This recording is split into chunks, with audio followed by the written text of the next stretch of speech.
Hello friends, आइए शुरू करते हैं आज के करंट अफेयर के इम्पोर्टेंट क्वेश्चन। आज का पहला क्वेश्चन है, किस राज्य में नाइट टूरिज्म शुरू करने का फैसला लिया गया है?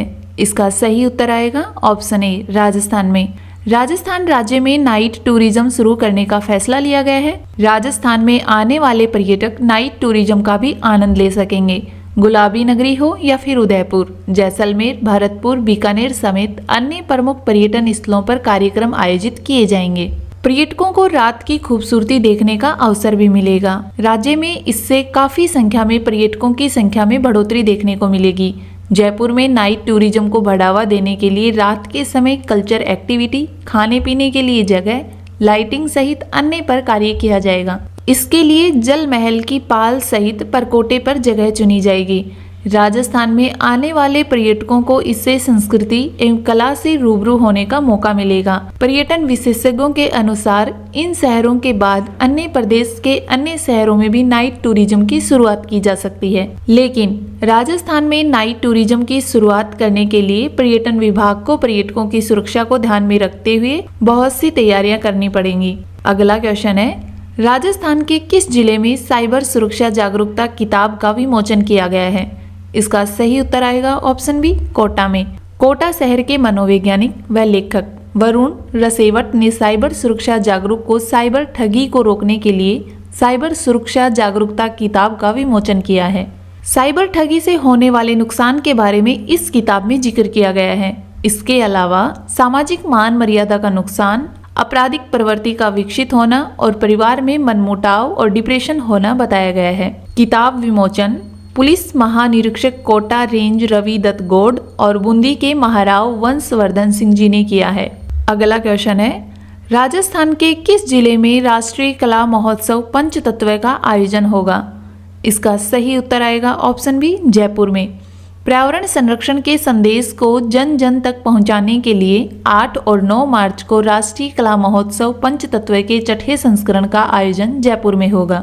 यह महोत्सव 2 चरणों में जयपुर समेत भारत के 2 राज्यों में आयोजित किया जाएगा। यह महोत्सव 8 और 9 मार्च को जयपुर में तथा इसकी दूसरी कड़ी पश्चिम बंगाल में 30 और 31 मार्च को आयोजित की जाएगी। अगला क्वेश्चन है, राजस्थानी साहित्य सम्मान समारोह कब आयोजित हुआ था? इसका सही उत्तर आएगा ऑप्शन ए, 1 मार्च को। अखिल भारतीय मारवाड़ी सम्मेलन की ओर से 1 मार्च 2025 को कोलकाता के हिंदुस्तान क्लब में राजस्थानी साहित्य सम्मान समारोह आयोजित हुआ। राजस्थान फाउंडेशन के आयुक्त डॉक्टर मनीष अरोड़ा ने प्रवासी राजस्थानियों को संबोधित किया। राजस्थान सरकार की ओर से प्रवासियों के लिए हाल ही में शुरू की गई नई घोषणाओं के बारे में भी बताया। इस दौरान प्रवासी राजस्थानियों ने अपने अनुभव साझा किया। राजस्थान के विकास में नए अवसरों पर भी चर्चा की। अध्यक्ष रवि कुमार लोहिया व डॉक्टर हरि प्रसाद ने बताया कि साहित्यकारों को भी सम्मानित किया गया। अगला क्वेश्चन है, डोनाल्ड ट्रंप ने किस भाषा को अमेरिका की आधिकारिक भाषा घोषित किया है? इसका सही उत्तर आएगा ऑप्शन बी, अंग्रेजी। डोनाल्ड ट्रंप ने अंग्रेजी भाषा को अमेरिका की आधिकारिक भाषा घोषित किया है। उन्होंने कहा कि इससे विश्व भर के अप्रवासियों वाले देशों में एकजुटता आएगी। आदेश में कहा गया है कि एजेंसियों को यह छूट दी गई है कि वे अंग्रेजी के अलावा अन्य कितनी भी भाषाओं में सेवाएं दे सकते हैं। यह आदेश किसी भी एजेंसी को अपनी सेवा में परिवर्तन का निर्देश नहीं देता है। संयुक्त राज्य अमेरिका में 350 से ज्यादा भाषाएं बोली जाती हैं। इस गणराज्य की स्थापना के समय से अंग्रेजी राष्ट्र की भाषा रही है और अमेरिका के ऐतिहासिक शासकीय दस्तावेज, स्वतंत्रता की घोषणा और संविधान भी अंग्रेजी में लिखे गए हैं। अमेरिकी सरकार ने 2019 के एक रिकॉर्ड के मुताबिक देश में 6.8 करोड़ से अधिक लोग अपने घर पर अंग्रेजी के अलावा अन्य भाषा बोलते हैं, जबकि 4 करोड़ से अधिक लोग स्पेनिश भाषा बोलते हैं। हालांकि अंग्रेजी ज्यादातर लोगों द्वारा बोली जाती है, इसलिए यहाँ अंग्रेजी का प्रभाव ज्यादा माना जाता है। अगला क्वेश्चन है, तेलंगाना के विमानन क्षेत्र को बढ़ावा देने के लिए केंद्र सरकार ने किस हवाई अड्डे के विकास को मंजूरी दे दी है? इसका सही उत्तर आएगा ऑप्शन सी, वारंगल एयरपोर्ट को। तेलंगाना के विमानन क्षेत्र को बढ़ावा देने के लिए केंद्र सरकार ने वारंगल हवाई अड्डे के विकास को मंजूरी दे दी है, जिससे यह हैदराबाद के बाद राज्य का दूसरा चालू घरेलू हवाई अड्डा बन जाएगा। यह परियोजना ममनूर में मौजूदा हवाई पट्टी पर शुरू की जाएगी, जिसके लिए तेलंगाना सरकार ने पहले ही आवश्यक भूमि का एक हिस्सा सुरक्षित कर लिया है। अगला क्वेश्चन है, किस देश ने चंद्रमा के दक्षिणी ध्रुव पर पहला विस्तृत भूवैज्ञानिक मानचित्र तैयार किया है?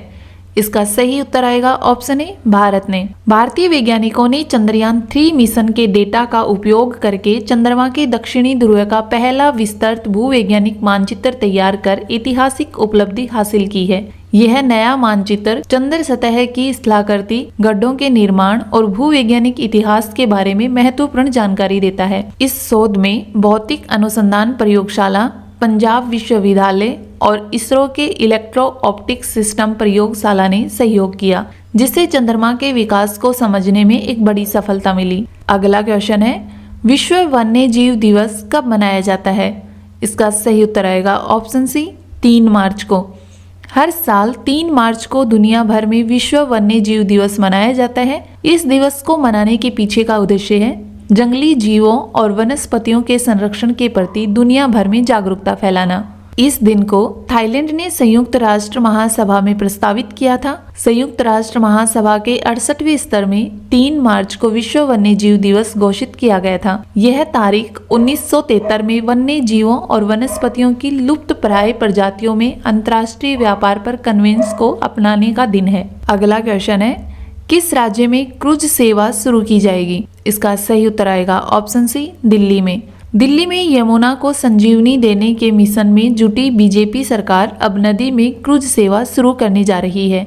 सोनिया विहार से जगतपुर तक 6 किलोमीटर के जलमार्ग पर यह क्रूज चलेगा, जिससे न केवल पर्यटन को बढ़ावा मिलेगा बल्कि यमुना को भी नया जीवन मिलने की उम्मीद है।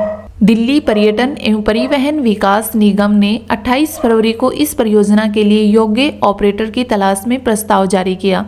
प्रस्ताव के अनुसार इस क्रूज सेवा में 2 सोलर या इलेक्ट्रिक बैटरी से चलने वाली नावें होंगी, जो सोनिया विहार से शुरू होकर जगतपुर तक जाएंगी और फिर वापस आएंगी। क्रूज का कुल सफर 7 से 8 किलोमीटर का होगा।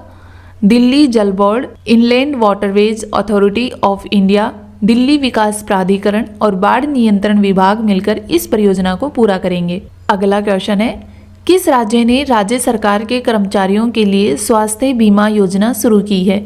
इसका सही उत्तर आएगा ऑप्शन डी, झारखंड। झारखंड के मुख्यमंत्री हेमंत सोरेन ने 28 फरवरी को राज्य सरकार के कर्मचारियों के लिए एक स्वास्थ्य बीमा योजना शुरू की। इसका मकसद है सेवानिवृत्त कर्मचारियों को भी इस सुविधा का लाभ मिलेगा। इस योजना के तहत लाभार्थी देश के किसी भी अस्पताल में 5 लाख रुपए तक का कैशलेस इलाज करा सकेंगे। यह योजना 1 मार्च से लागू हो चुकी है।